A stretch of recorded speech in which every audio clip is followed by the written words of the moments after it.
The Zune was like such an underappreciated, underloved. It was just the best music player of the time.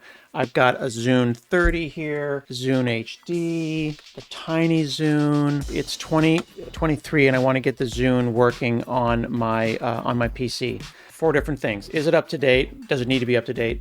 Do you have the software installed? Once you have the software installed, does your computer see the Zune? And then can you get stuff onto the Zune?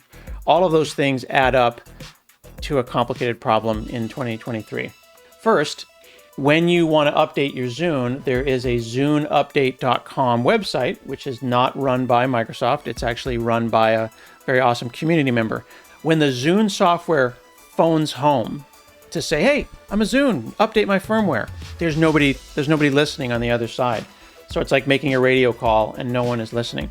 So what you do is you go to Zune Update and you change your DNS settings and you go into your hosts file and you run a local server.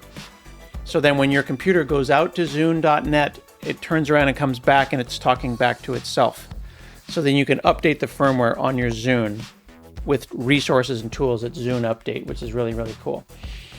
When you want to install the Zune software, it comes in a file called zunepackage.exe, and you need to have .NET 3.5 installed. And when you double click on that, Windows should go and say, hey, you don't have .NET 3.5, and it'll go and install it.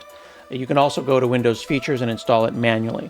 If you actually succeed in doing that, you'll end up somewhere like this, where we actually have the Zune software installed. Windows 11 right now doesn't work with the Zune. When you plug it in, you'll hear it go bup, and then it'll go bup. Fortunately, there are some really, really cool people on Reddit who can help you out. You basically have to manually copy a file into your System32 folder, and that will make your Zune appear, and it'll show up automatically in your Zune software. So the deal is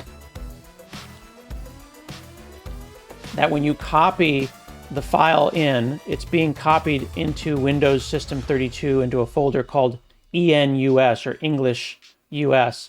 Zune drivers are in a file start in a file called a Zune INF file. And these are the lists of all the different drivers.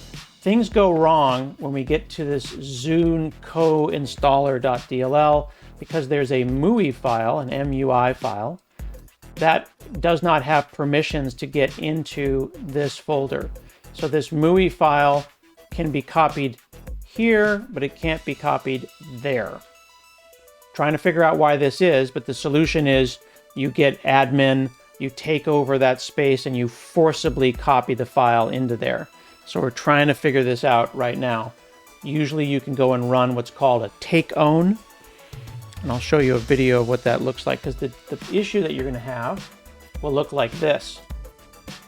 We found the drivers, but it requires an interactive Windows station. That means it's trying to pop a dialog and it's trying to let you do something. So what I ended up doing is manually copying that MUI file into that ENUS folder. Now there is a tool on GitHub that I can't recommend, but I can recommend, if you know what I'm saying. That's called the Zune Modding Helper. And it will do a couple of different things, including help set up these video sync issues by copying some files over. The challenge is here that you're going to be asking for trouble because you're completely unsupported. I would not do any of this stuff on a machine that you cared about. Pick a random machine. I got this really old laptop and I put Windows 8 on it and it was just easier. So here's the deal, right? I could spend my entire life trying to get this to work on Windows 11, and I won't give up until I get it to work. But in order to pull this off today, old hardware for old hardware, as opposed to old hardware on new hardware. So this is an older machine that's running Windows 8, and then I was able to copy Guardian's footage directly onto the Zune using the Zune software on an older computer. Plugs right in, installs, works exactly as it should. 100%. So right here, I've got that running and working. And then I can go and look at the Zune itself, and we can see it's working just fine.